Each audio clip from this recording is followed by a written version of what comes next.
आदरणीय अध्यक्ष महोदय जी,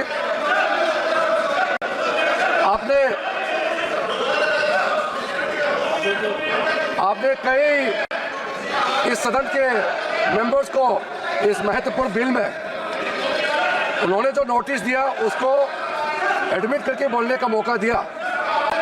सबसे पहले तो मैं इनका नोटिस क्यों स्टैंड नहीं करते हैं और जो भी पॉइंट्स उन्होंने यहाँ ऑब्जेक्शन के तौर पर रेज किया यहाँ उसको एडमिट क्यों नहीं करना चाहिए, मैं संक्षेप में बताना चाहता हूँ।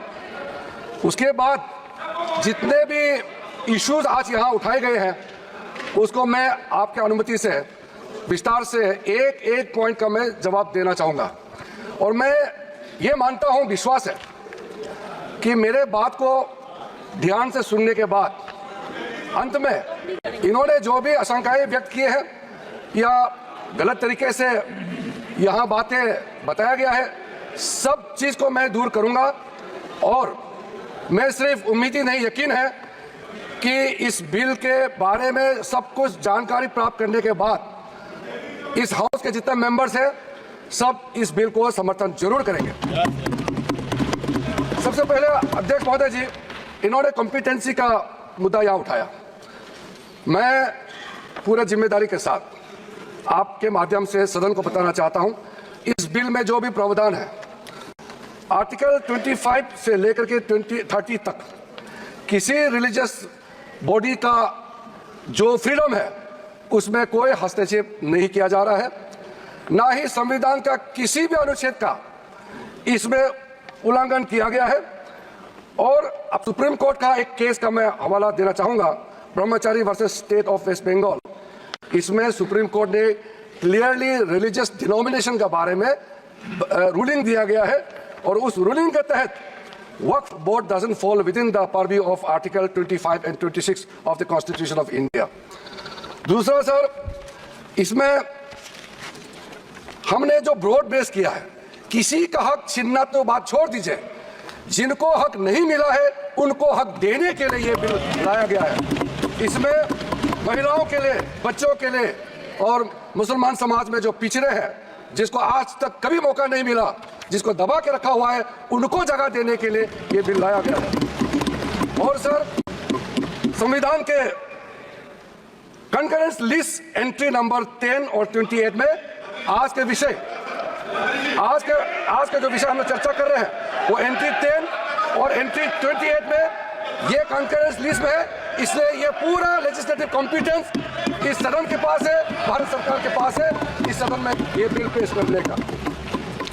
अध्यक्ष महोदय जी, जैसे मैंने कहा है, सबका पॉइंट्स को मैंने नोट भी किया, बहुत अच्छी तरह से सबका कंसर्न को भी हमने नोट किया है। मैं बारी बारी से कहना चाहता हूं, सबसे पहले तो सर, ये वक्फ अमेंडमेंट बिल ये पहली बार इस सदन में पेश नहीं किया गया है। अंग्रेजों के जमाने से लेकर के उससे पहले का लंबा इतिहास में मैं नहीं जाना चाहता हूं, लेकिन आजादी के बाद सबसे पहले ये एक्ट लाया गया है। 1954 में सबसे पहले ये एक्ट लाया गया था। उसके बाद कई अमेंडमेंट हुए सर, काफी अमेंडमेंट होने के बाद मैं पूरा इतिहास में नहीं जा रहा हूं, लेकिन जो अमेंडमेंट आज हम लाने जा रहे हैं इस सदन में वो वक्फ एक्ट 1995, जिसको 2013 में अमेंडमेंट ला करके इस पूरा जो वक्त का पर्पस, इंटेंशन और जिसके उम्मीद में लोगों का सालों तक था कि इस अमेंडमेंट जो लाया इससे कुछ फायदा मिलेगा, उसको उल्टा करके 2013 में ऐसा प्रावधान डाला गया था जिसके वजह से आज ये अमेंडमेंट लेकर के हमको यहां सदन में आना पड़ रहा है। सर, 1995 का वक्फ अमेंडमेंट एक्ट में जो भी प्रावधान लाया गया था उसको कई लोगों ने अलग अलग तरीके से उसका असेसमेंट किया, उसको देखा है कि वाकई 1995 का वक्फ अमेंडमेंट बिल क्या ठीक है, काफी है, जिस पर्पस के लिए लाया गया है वो सर्व कर रहे हैं। कई कमेटियां, कई लोगों ने इसका पूरा एनालिसिस किया है सर, मैं उसका आपके सामने में अभी रखूंगा। लेकिन ये पाया गया है कि 1995 का वक्फ अमेंडमेंट एक्ट ये बिल्कुल असक्षम रहा है और जिस पर्पस के लिए एक्ट लाया गया है वो पर्पस सर्व नहीं हो रहे थे और कई गलतियां, कई खामियां इसमें पाया गया है। उसके लिए कुछ कदम उठाया गया है। मैं आज इस सदन में आपके माध्यम से खास करके कांग्रेस पार्टी को कहना चाहता हूं, ये अमेंडमेंट आज सरकार इस सदन में ला रहे हैं, ये एक तरीके से आप लोगों ने जो भी कदम उठाया है, आप लोगों ने जो भी चाहा है वो आप नहीं कर पाया, वही चीज करने के लिए हम आज ये अमेंडमेंट प्रपोज किया गया है। अब जब मैं इसका विवरण दूंगा तो आप बिल्कुल सहमत होगा मैं जो आपके सामने में बात रख रहा हूं। और दूसरी बात, इसमें हम लोग सब चुने हुए प्रतिनिधि हैं। मैं अपना बात तर्क रखने से पहले ही बताना चाहता हूं, इस बिल का समर्थन कीजिए, करोड़ों लोगों का दुआ मिलेगा।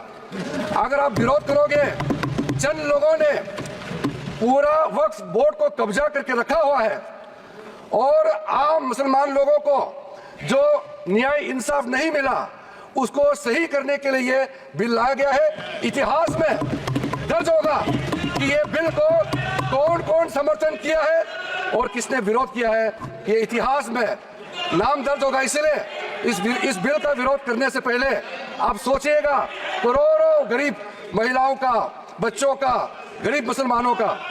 सर, सबसे पहले मैं सर जो खामियां ये 2014 से लेकर के आज तक ये 1995 अमेंडमेंट एक्ट के बारे में मैं सिर्फ नहीं कह रहा हूं, हमसे पहले कांग्रेस के जमाने में भी कई या इस मुद्दे को लेकर के कमेटियां और अलग अलग जगह में इसका विवरण किया गया है। सबसे पहले सर 1976 में वक्फ इंक्वायरी रिपोर्ट पेश किया गया था और 1976 वक्फ इंक्वायरी रिपोर्ट में जो बड़ा रिकमेंडेशन आया मैं आपके सामने में पढ़ के सुनाना चाहता हूं। 1976 वक्फ इंक्वायरी रिपोर्ट में कहा गया है सारा वक्फ बोर्ड्स जो है मुतवालिस के कब्जे में चले गए हैं, उसको डिसिप्लिन करने के लिए प्रॉपर कदम उठाया जाना चाहिए। 1976 वक्फ इंक्वायरी रिपोर्ट का दूसरा रिकमेंडेशन है लिटिगेशंस और केसेस जो आपस में मतभेद इतना ज्यादा है उसको सरल करने के लिए ट्राइब्यूनल सिस्टम को गठन होना चाहिए, उस समय का रिकमेंडेशन था। फिर उसने तीसरे पॉइंट ये कहा कि ऑडिट और अकाउंट्स, वक्फ बोर्ड में ऑडिट और अकाउंट्स का तरीका प्रॉपर नहीं है, उसका पूरा प्रबंधन होना चाहिए, ये उस समय का रिपोर्ट में कहा गया है।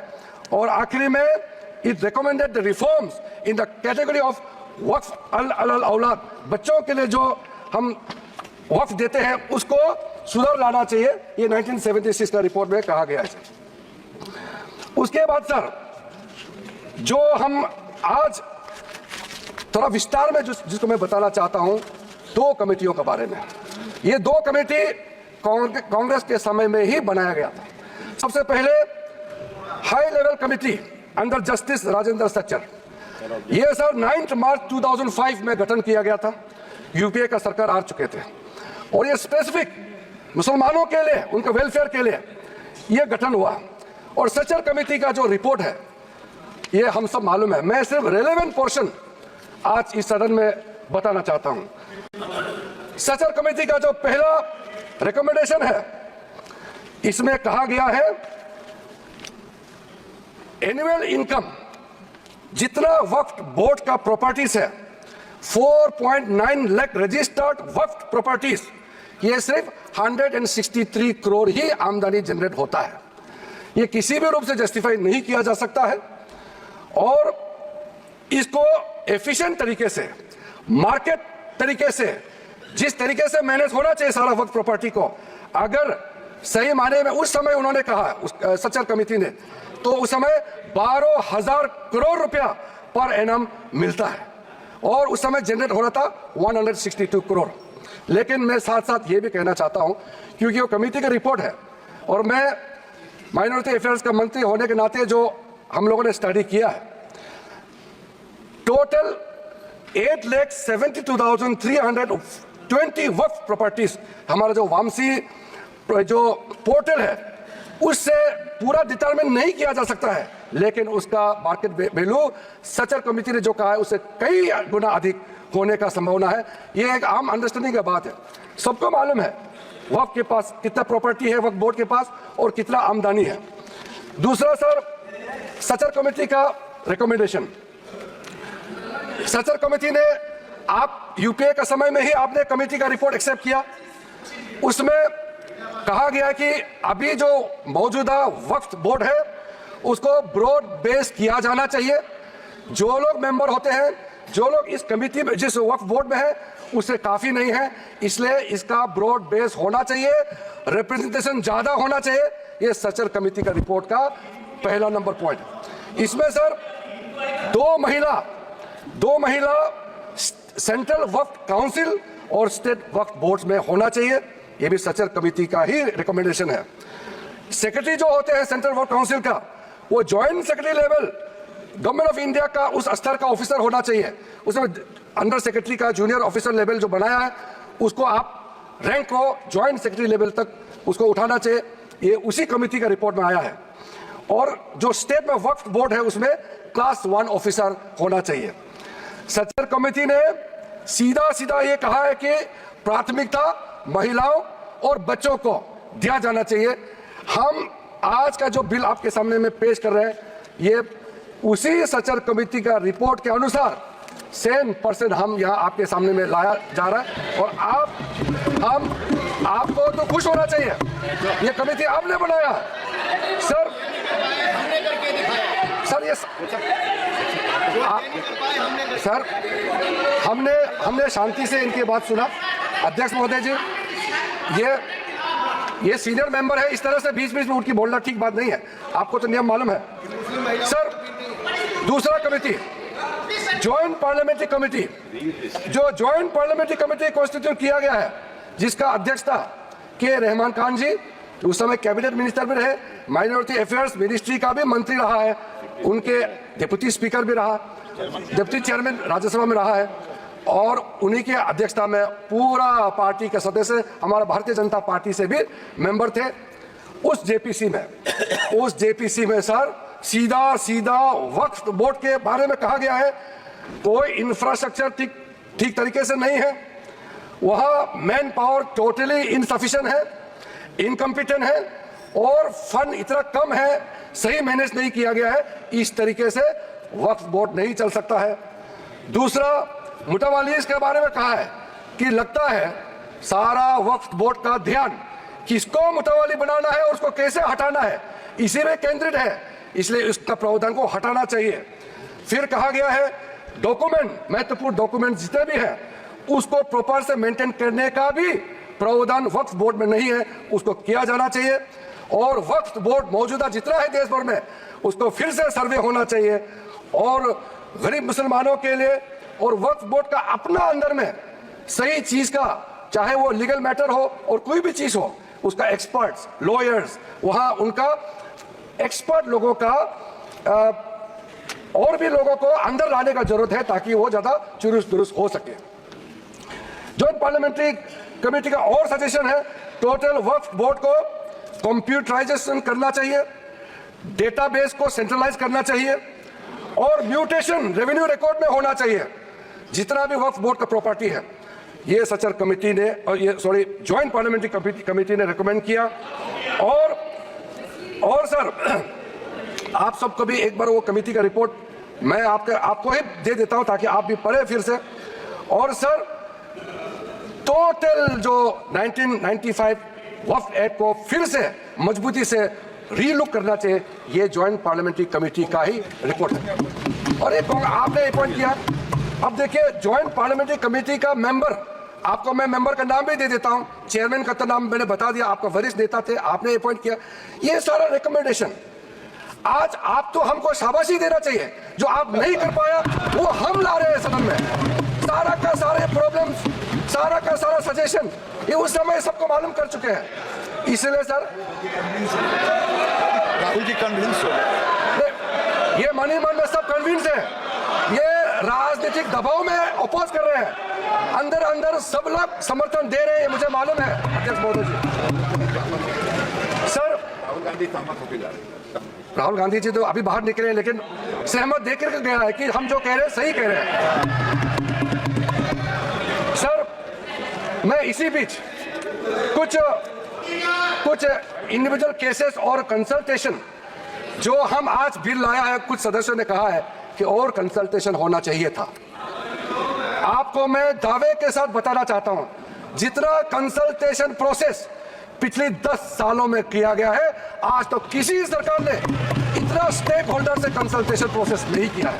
मैं आपको बताऊंगा अभी, आप सिर्फ शांति से सुनिए। सर मैं फिर से कहता हूं, जो संविधान का हवाला देकर के बिल का जो पर्पस को, मंशा को गलत धारणा देकर के मिसलीड करना चाहता है, मैं फिर से कहना चाहता हूं सर, अगर कोई भी बोर्ड हो या कोई भी इंडिविजुअल हो, अगर कुछ काम ऐसा करता है जिसको कोर्ट में रिव्यू करना है, तो इसमें सर गलत बात क्या है?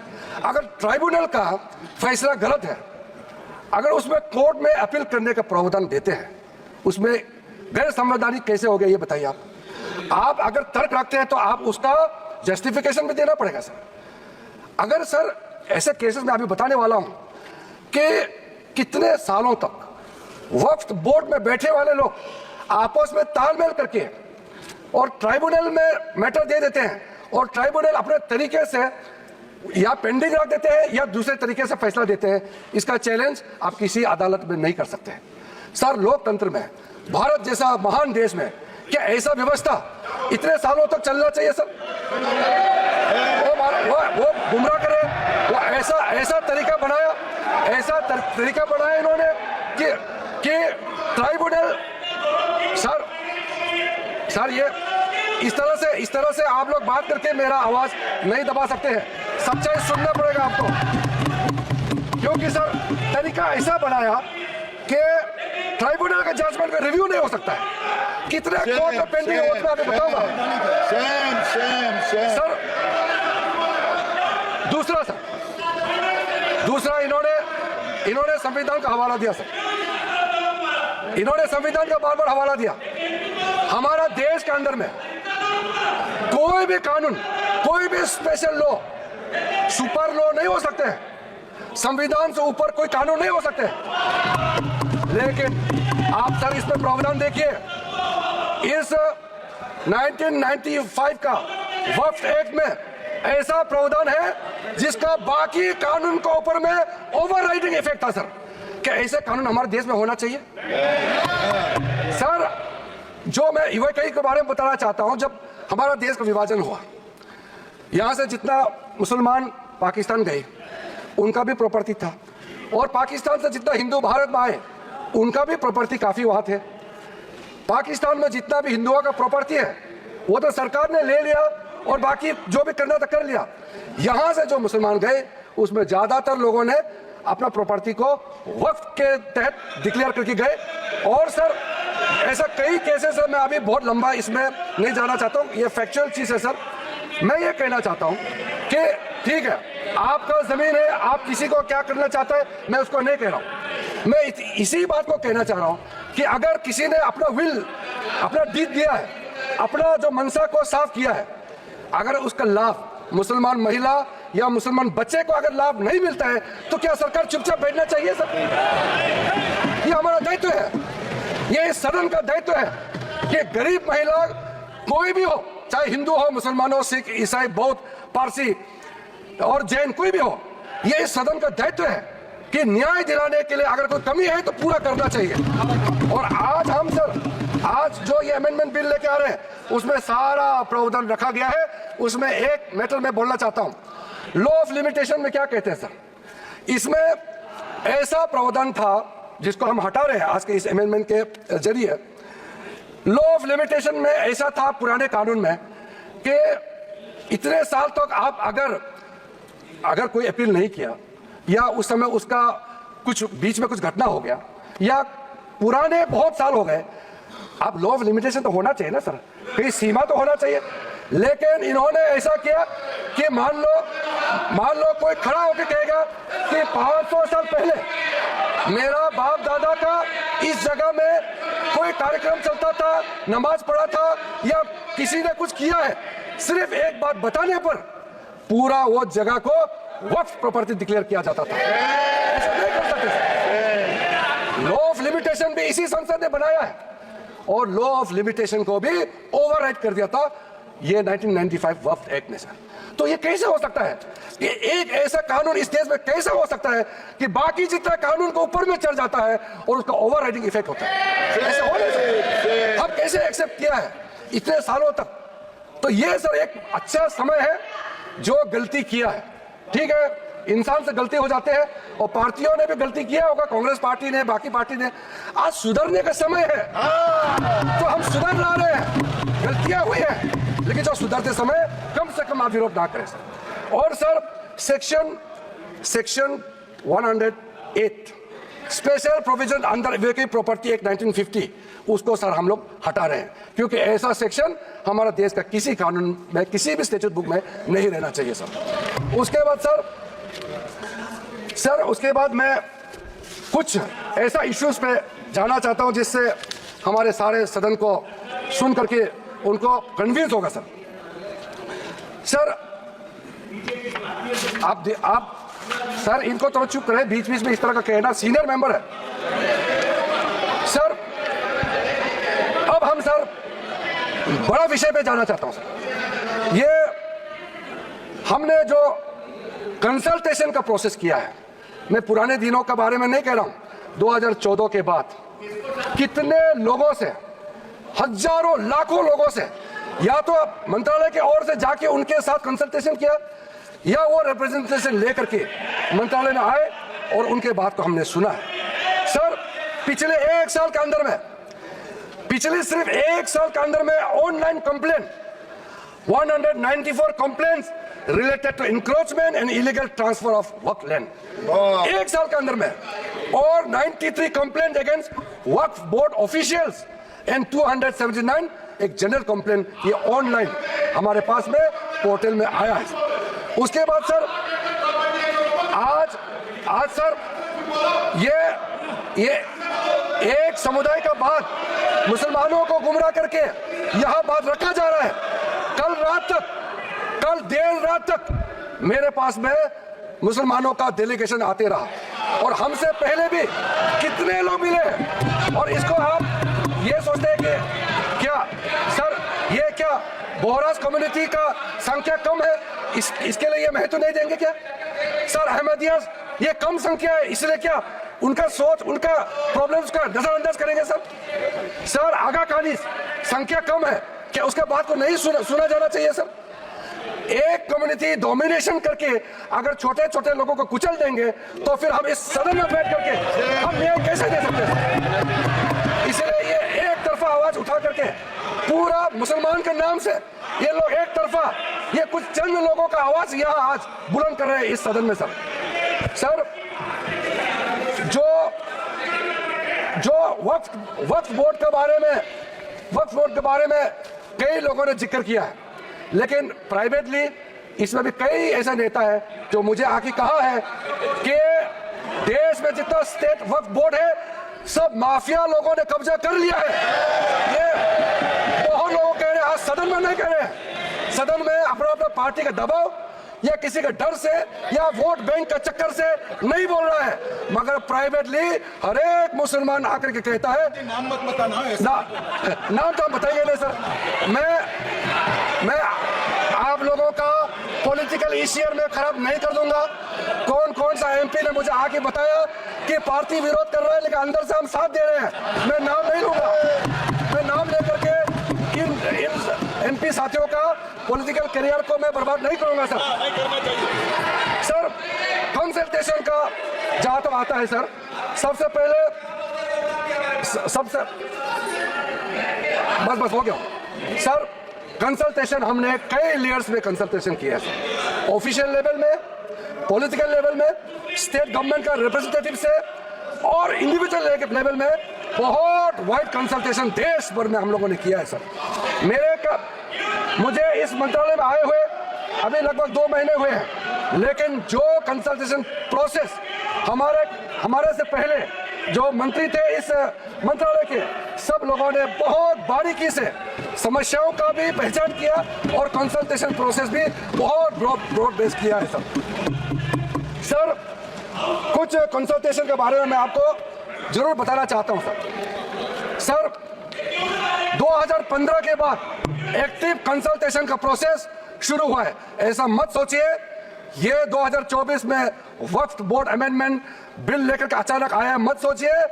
ये मैं आपको बताने वाला कितना एक्सटेंसिव एक्सरसाइज कंसल्टेशन करके आज ये बिल आपके सामने में पेश कर रहे हैं सर। इसमें सर अलग अलग समुदाय के जितना मैंने नाम लिया सर, अहमदिया से बोहरास, पसमंदास, आगा खानीज, वुमेन रिप्रेजेंटेटिव्स और जितने पिछड़े मुसलमानों के अंदर में सबसे लेकर के 19 स्टेट और यूनियन टेरिटरी के वक्फ बोर्ड के चेयरमैन, सीईओस और उनके और भी ऑफिशियल रिप्रेजेंटेटिव सबसे बात शुरू किया है सर।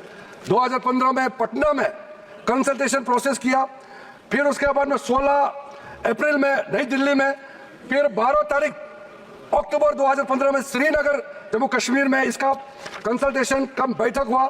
उसके बाद 2015 में 11 नवंबर का दिल्ली में, फिर उसके बाद 7 जनवरी 2017 में फिर दिल्ली में, 8 मार्च 2018 दिल्ली में, इस तरीके से फिर 13 जुलाई 2023 में मुंबई में, उसके बाद 2024 जुलाई 23 में फिर लखनऊ में, उसके बाद फिर 7 नवंबर 2023 नई दिल्ली में सर।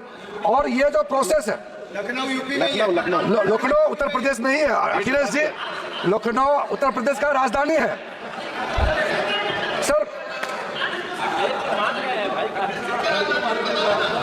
आप मुख्यमंत्री रहे हैं वहां सर। 2023 जो लेटेस्ट कंसल्टेशन जो हुए हैं, मैं थोड़ा सा उसके बारे में बताना चाहता हूं। इसमें सर जनरल पब्लिक जो आम मुसलमानों के साथ चर्चा हुई, क्योंकि हमारा मंत्रालय ने खुले मन से कहा कि इंडिविजुअल लेवल में भी आपका कोई इशू है, आप आ सकते हैं, आप बात रख सकते हैं, मंत्री के साथ मुलाकात कर सकते हैं और अधिकारियों के साथ आप मिल सकते हैं।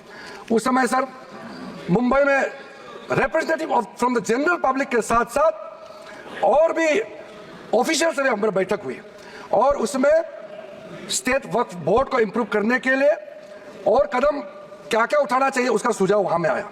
लखनऊ में जब बैठक हुई, लखनऊ में उत्तर प्रदेश स्टेट वक्फ बोर्ड के जो बाकी टॉप लेवल से भी सबसे बात हुई, चेयरमैन, सीईओ और आम लोगों से भी वहां सुनवाई हुई और वो भी बहुत एक्सटेंसिवली वहां बात हुई। और वहां ये वामसी पोर्टल आपके जो इंफॉर्मेशन वगैरह जितना हम शेयर करते हैं, ये सब के बारे में, वक्फ बोर्ड के प्रॉपर्टी के बारे में, कैसे उसका यूटिलाइजेशन होना चाहिए, कैसे मेंटेनेंस होना चाहिए, सारा चर्चा हुई। रिकमेंडेशन दिए कि ये अमेंडमेंट का जरूरत है, आपके लखनऊ से भी रिकमेंडेशन आया है।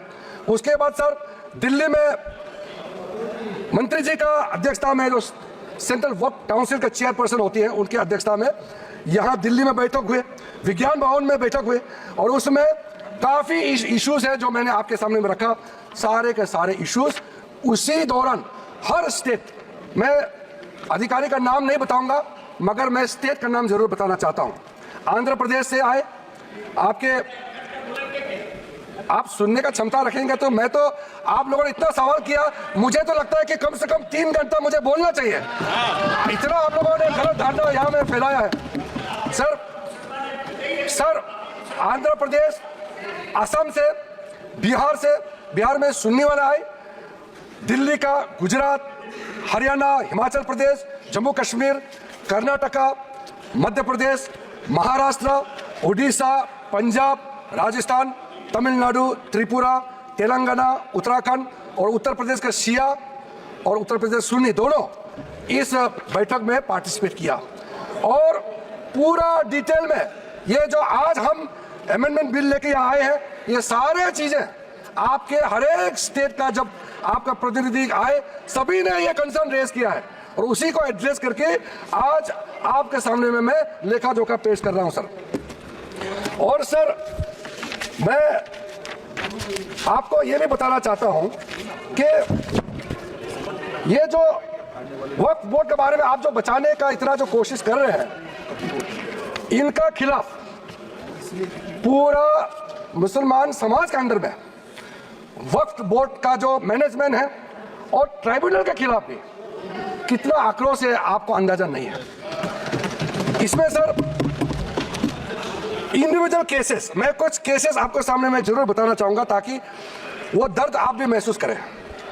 सर जो कुछ केसेस मैं आपके सामने में लाना चाहता हूं वो आप सबको जानना चाहिए एक इंसान होने के नाते।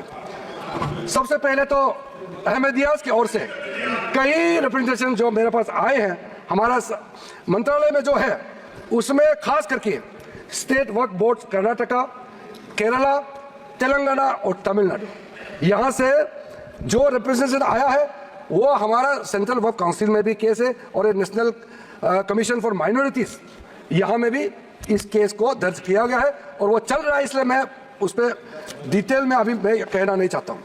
दूसरा सर, एक इंडिविजुअल केस है बोहरा समाज का। सर मुंबई में एक ट्रस्ट है, 1944 में उस समय हाई कोर्ट ने सेटल कर दिया गया सर, उसका स्टेटस साफ करके रखा हुआ है और आप लोग सब जानते हैं दाऊद इब्राहिम का नाम, वो उसके आसपास वहाँ रहते थे और वो प्रॉपर्टी सेटल हो चुके हैं। और बाद में माननीय प्रधानमंत्री नरेंद्र मोदी जी आने के बाद महाराष्ट्र के लिए बहुत बड़ा काम शुरू किया और एशिया का लार्जेस्ट क्लस्टर डेवलपमेंट स्कीम का उसी जगह में लॉन्च किया गया है।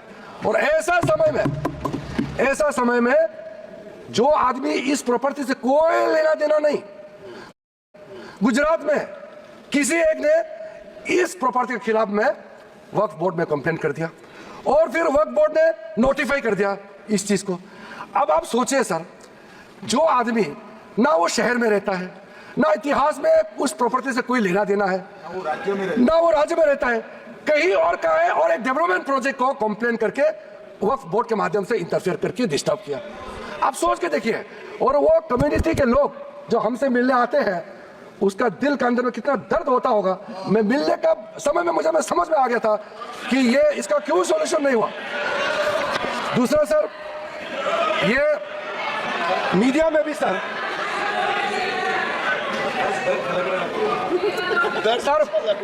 मीडिया के अंदर में काफी चर्चा हुई है। ये केस जो मैं आपको बताने वाला हूं, तमिलनाडु के अंदर में तिरुचेंतुराई इन तिरुचिरापल्ली डिस्ट्रिक्ट है तमिलनाडु में, वहां 1500 साल पुराना सुंदरेश्वर टेम्पल मंदिर वहां मौजूद थे और वहां बेचारे एक वहां के गांव में रहने वाले, उसको पता भी नहीं, वो अपना जमीन बेचने के लिए 1.2 एकड़ जो बेचने के लिए गए तो आप बताया गया कि आपका गांव तो वक्फ का जमीन है। आप सोचिए, पूरा गांव को वक्फ प्रॉपर्टी डिक्लेयर कर दिया गया।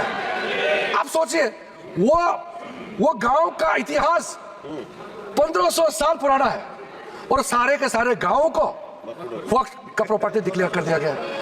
इस तरह का जो चीज होते हैं, इसमें धर्म मत देखिए, इसको इस देश का नागरिक होने के नाते विशेष रूप से हम लोग सब सांसद है इस सदन में, मेंबर ऑफ पार्लियामेंट होने के नाते, ये कौन सा स्टेट है, तमिलनाडु हो या उत्तर प्रदेश हो, ये मत देखिए। ये कैसा इस तरह का घटना हो गया कि आपको ये चिंता नहीं होते? आपको ये सब घटना सुन करके ये चिंतित होना तो स्वाभाविक होना चाहिए। सर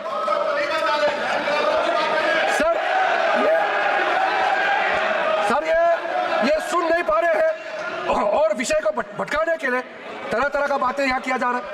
सर सूरत म्युनिसिपल कॉर्पोरेशन के बारे में सोचिए, ये सब कोई प्राइवेट लैंड तो है नहीं।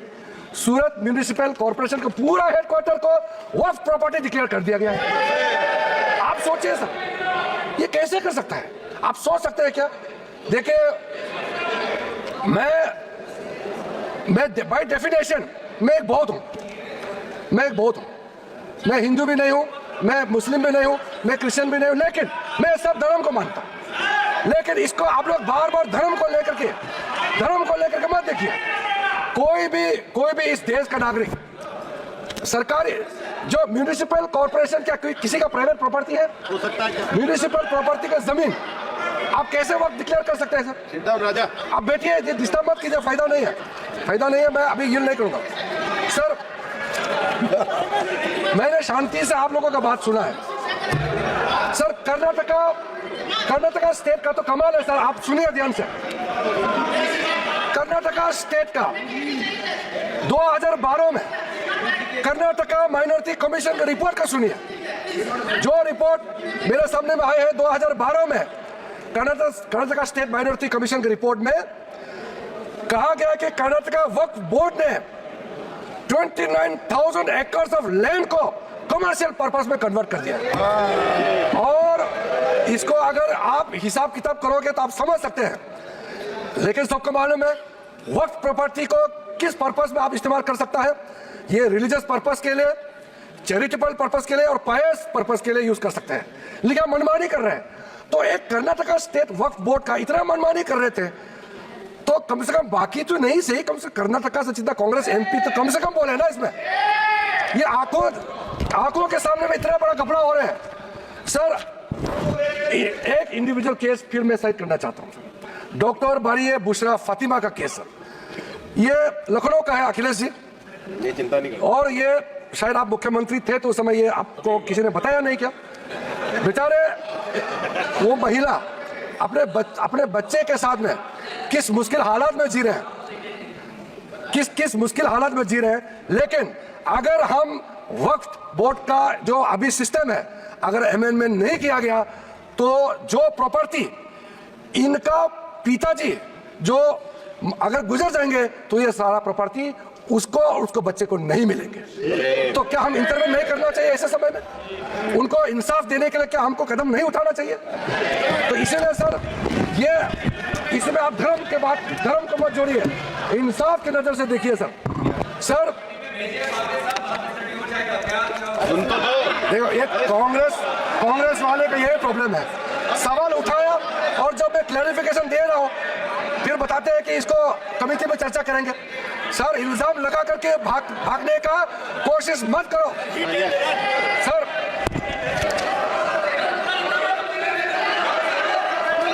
सर हमारे पास में मैं समझता हूं पार्लियामेंट्री कमेटी में देखिए सर, अध्यक्ष महोदय, मेरा जवाब के बाद हम क्या करना है आपके परमिशन से, हाउस का सेंस से लेकर के आगे हम बढ़ेंगे।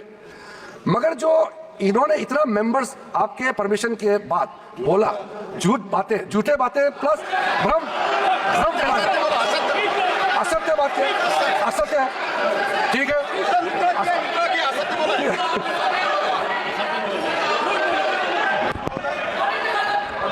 उनका ऑब्जेक्शन वाजिब है, झूठ शब्द प्रयोग यहाँ नहीं हो सकता, सत्य नहीं है ऐसी बातें जो बताए इससे रिप्लेस कर देंगे।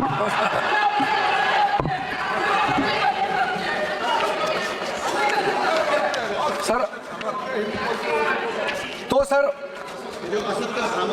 वो बात गृह मंत्री जी ने भी क्लैरिफाई किया है। असत्य और भ्रामक बोल दीजिए ना। असत्य आप बात किया वो आप भी मान लीजिए असत्य है सर। और भ्रामक जो प्रोविजन मेन कंटेंट, मैं कंटेंट का जो प्रमुख बिंदु है उसको आपको बता करके अपना बात को समाप्त करूंगा सर। इस बिल में सर जो टाइटल है, ये टाइटल को हमने चेंज किया है सर। टाइटल इसलिए है कि जब बिल पेश करता है तो उसका एक फ्यूचरिस्टिक विजन और इंटेंट सामने में आना चाहिए सर। अब ये बिल आज जो पेश किया जा रहा है उसका नाम होगा United Waqf act, management empowerment efficiency and development act 1995। Short में उम्मीद, इसलिए मैं उम्मीद करता हूं कि आप जरूर इस बिल के प्रावधानों को समझते हुए आप पुरजोर समर्थन करेंगे सर। सर एक टाइटल जो है हमने डेफिनेशन में जो चेंज कर रहे हैं, जो भी किसी भी प्रॉपर्टी को जो अगर आप डिक्लेयर करना चाहते हैं तो डिक्लेयर करने का आपका अधिकार तो होना चाहिए। 2019 में जो चेंज किया वो बहुत डेंजरस था सर। 2013 में क्या किया, कोई भी आदमी वक्फ डिक्लेयर कर सकता है। हमने कहा बिल्कुल नहीं कर सकते हैं, जो मुसलमान है वही वक्फ क्रिएट कर सकते हैं और नॉन मुसलमान नहीं कर सकते। नहीं तो सर ये फ्यूचर में जब जवाब देते समय हम डिटेल बोलेगा कि इसका डेंजरस कॉनोटेशन क्या हो सकता है। और किसी को भी आप वक्फ टाइटल डिक्लेयर करने के लिए इजाजत देंगे तो फिर ये कैसे हो सकता है सर। इसलिए हमने पुराना सिस्टम, ये 2013 का हम पुराने सिस्टम में, पुराने डेफिनेशन में वापस जा रहे हैं सर।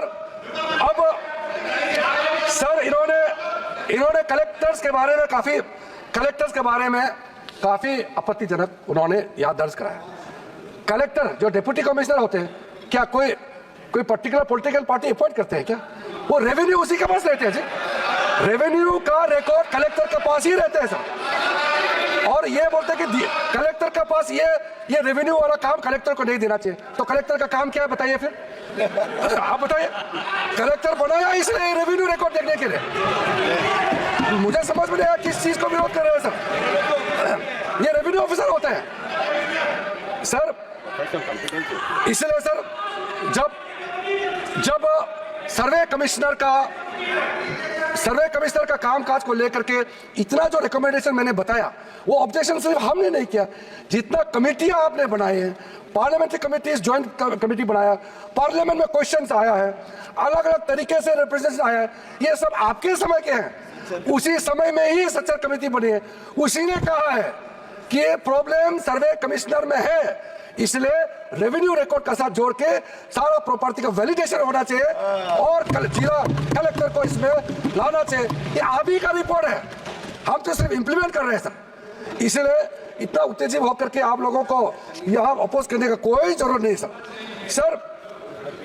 दूसरा सर, इस प्रावधान, इस बिल में हमने जो एक प्रावधान रखा है, ट्राइब्यूनल्स जो बने हैं, हम ट्राइब्यूनल को खत्म नहीं कर रहे हैं। पहले ट्राइब्यूनल में 3 मेंबर होते थे, अब हम प्रावधान रख रहे हैं कि इसमें एक जुडिशियल और एक टेक्निकल मेंबर होगा। और अगर वो समझ में नहीं आया, मैं अभी सर उसमें हमने ये कहा है कि जो टेक्निकल मेंबर है, अगर वो एब्सेंट होता है तो एक जुडिशियल, सर इनको मालूम नहीं है इस देश में जितना भी ट्राइब्यूनल बनाते हैं, कमीशन बनाते हैं, वो रिटायर्ड जज ही बनाया जाता है। जितना ट्राइब्यूनल में उसमें टेक्निकल मेंबर जो होते हैं वो अधिकारी को बनाया जाता है, लेकिन जो जुडिशियल मेंबर होता है वो रिटायर्ड जज ही होते हैं। इतना तो समझना चाहिए, 5 बार MP हो चुके हैं सर हम लोग 7 साल आए लोकसभा में, इतना तो जानना चाहिए। हम लोग एक समय चुन के आए, एक समय हम लोग एक साथ में आए थे, अभी तो इसको ये मालूम नहीं है सर। टोटल केस ट्राइब्यूनल्स के अंदर में 12,792 केसेस आज वक्फ बोर्ड्स में पेंडिंग है, 19,207 ट्राइब्यूनल्स में पेंडिंग है। क्यों इसको हम लोग डिस्पोज नहीं कर सकते हैं? क्या आप चाहते हैं कि ऐसे ही पड़े रहे? आप सोचिए सर। इसलिए सर टाइमलाइन हमारे लिए बहुत जरूरी है। न्याय मिलना चाहिए, लेकिन समय पे न्याय मिलना चाहिए। इसलिए सर इस नए बिल में प्रावधान किया, मैं सदन में आपके माध्यम से रखना चाहता हूं। अब हमने टाइमलाइन सेट कर दिया है। फाइलिंग जो भी होता है उसका अपील 90 डेज के अंदर में होना चाहिए और डिस्पोजल ऑफ द केसेस 6 महीने के अंदर होना चाहिए। अब ये बिल पास होने के बाद ये जो हजारों केसेस पेंडिंग है, इसका पूरा का पूरा साफ हो जाएगा, निवारण हो जाएगा, सेटलमेंट हो जाएगा। इसमें क्या दिक्कत है? जल्दी न्याय मिले तो ठीक है ना सर। दूसरा इंपॉर्टेंट, बस मैं अगर ये सुनना नहीं था तो इतना सवाल क्यों पूछा? फिर इतना पूछा तो कम से कम सुनना चाहिए। आप सवाल पूछ के भाग जाना चाहते हो, ऐसा हम करने नहीं देंगे। आप भाग जाने से भी हम बोलते रहेंगे, अपना बात की समय में पूरा रखेंगे। सर आज ये टेक्नोलॉजी का जमाना है, वक्फ बोर्ड में टेक्नोलॉजिकल इंडक्शन ये अनिवार्य है। इसलिए सर हमने ये प्रावधान रखा है कि वक्फ बोर्ड में साइंटिफिक तरीके से बहुत ही एफिशिएंटली ट्रांसपेरेंट तरीके से वक्फ बोर्ड चलाने के लिए पूरा का पूरा टेक्नोलॉजी का इसमें उपयोग किया जाएगा और बिल्कुल ये हर समय ये निगरानी में रहेगा। हमारा मंत्रालय से ओवरसाइट कंटिन्यूस मॉनिटर करते रहेगा। वक्फ प्रॉपर्टी का सारा प्रावधान ये प्रावधान किया गया है सर। एक पोर्टल सर सेंट्रल गवर्नमेंट का पोर्टल है, उसमें सारा अकाउंट्स का फॉर्मेट होगा और साथ साथ में जो मुतवाली से जिसका खिलाफ इतना कंप्लेंट करते हैं उसको अकाउंटेबल बनाया गया है कि गलत काम करेगा तो उसका खिलाफ कार्रवाई होगा सर। और सर मंत्रालय ने ये सारा पोर्टल को गति शक्ति इकोसिस्टम के साथ हम लोगों ने इंटीग्रेट करने का ऑलरेडी प्रोसेस शुरू कर चुके हैं सर। सर, एक बहुत महत्वपूर्ण जो मैं कहते हुए मुझे अच्छा लग रहा है, अब जो नया बोर्ड होगा सर, सेंट्रल वर्क काउंसिल और स्टेट वर्क बोर्ड होगा, इसमें महिलाओं का रिप्रेजेंटेशन अनिवार्य हो गया है। महिला इसमें रहेंगे और इसमें मुस्लिम महिला और जितना अलग डिनोमिनेशंस है, बोहरास, आगा खानीज और अदर बैकवर्ड क्लासेस अमंग्स मुस्लिम, इनको भी हमने बोर्ड में स्थान देने का निर्णय किया गया। अब हम लोग सब यहाँ मेंबर ऑफ पार्लियामेंट है। हमारा कॉन्स्टिट्यूंसी में हर धर्म के लोग हैं। अभी ये दादा बोल रहे थे कि मेरा कॉन्स्टिट्यूंसी मुसलमान है क्या? मेरे कॉन्स्टिट्यूंसी में बहुत मुसलमान वोटर है। सो गए इसको बताइए।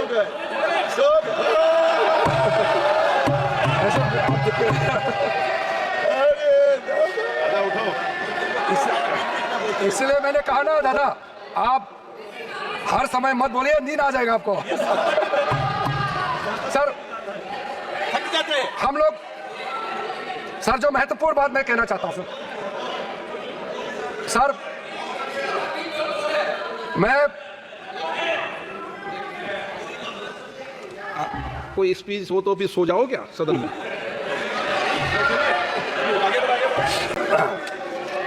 वो कल रात क्या कर रहे थे मैं नहीं पूछूंगा उसको। सर,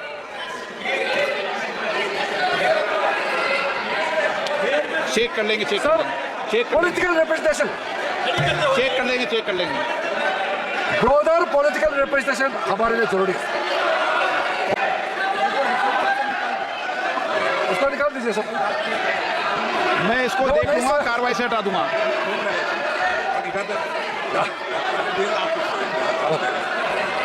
और आप पढ़ रहे थे, किताब पढ़ रहे थे, मैं क्या कर सकता हूँ?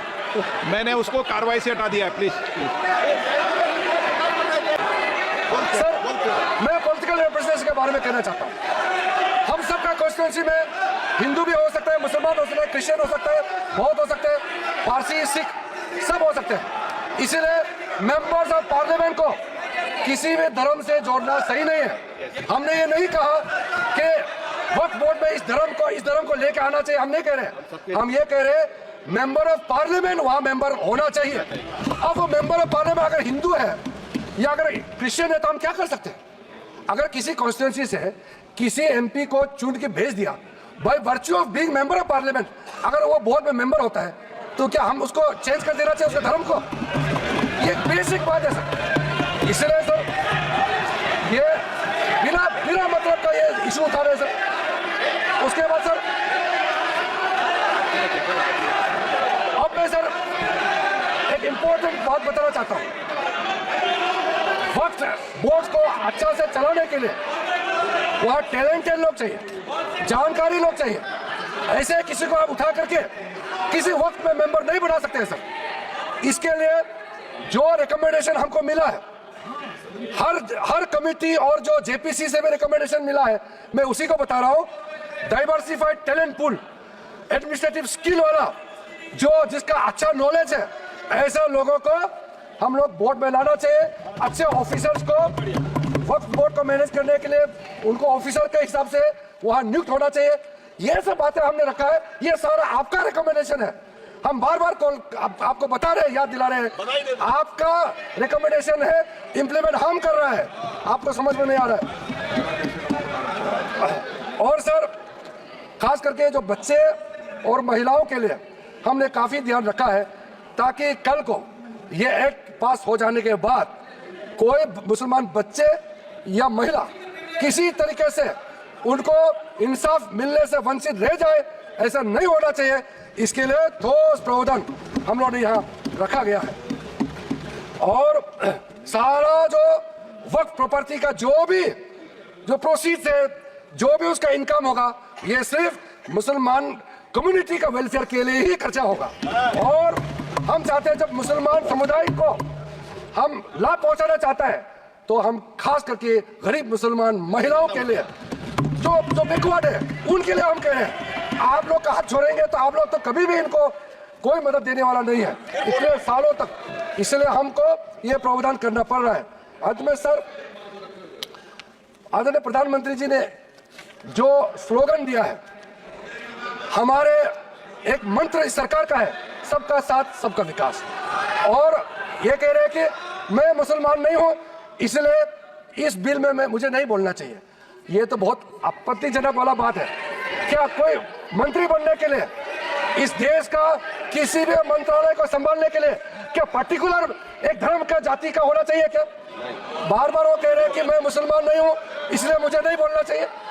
ये बहुत गलत बात उन्होंने कहा। मैं इसका आपत्ति दर्ज करना चाहता हूं। सर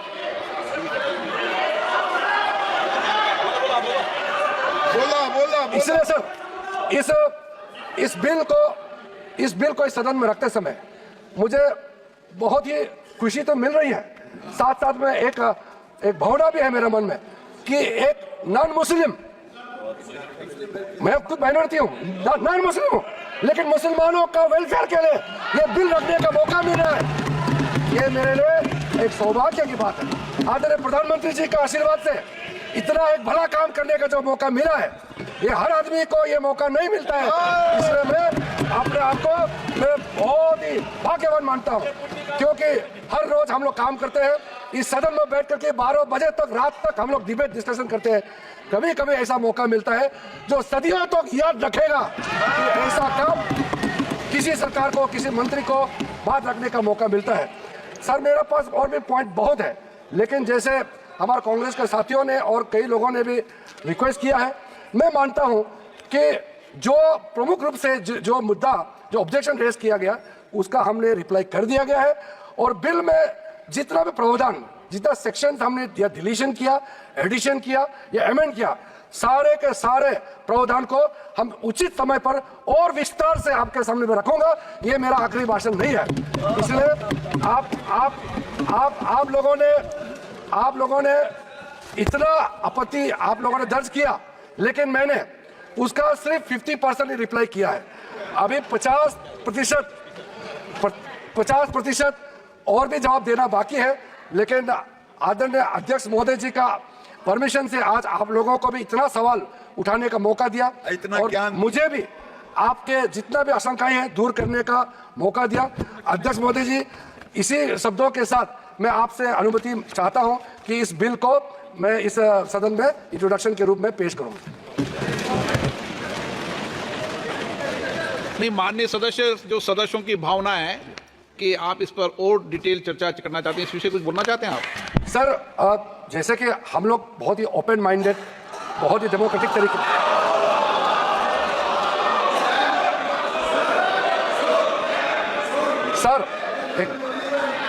सर ये जो इनका बर्ताव है, इसको देख करके मैं एक बात कहना चाहता हूँ। हम तो नए एमपी बन के आए थे, हम पीछे बैठते थे पुराने सदन में। जब यूपीए का नया सरकार बना था, हम लोगों ने कुछ रिक्वेस्ट किया, और सदन में उनके नाम नहीं लेना चाहता हूं, जो सीनियर लीडर है, उन्होंने सदन में उठ के कहा, आप लोग का काम अपोज करना है, लेकिन सरकार सुने ना सुने सरकार का मर्जी है। उस समय आप लोग कहते थे। आज हम इतना खुले दिल से कह रहे हैं कि आपने रिक्वेस्ट किया, सारा सदन सबने कहा कि इस बिल पे और भी चर्चा होना चाहिए, स्क्रूटनी होना चाहिए। क्यों नहीं? हम इसके लिए भागने वाला नहीं है, क्योंकि इसमें हमारा मंशा साफ है, हमारा कदम साफ है। किस चीज से डरना है? किसी भी कमिटी में जाके इसको स्क्रूटनी करना है, हम स्वागत करते हैं सर, इसमें पीछे हटने का सवाल नहीं है। जब हम छुप के कोई गलत काम करता है तब भागते हैं, हम भागने वाला नहीं है।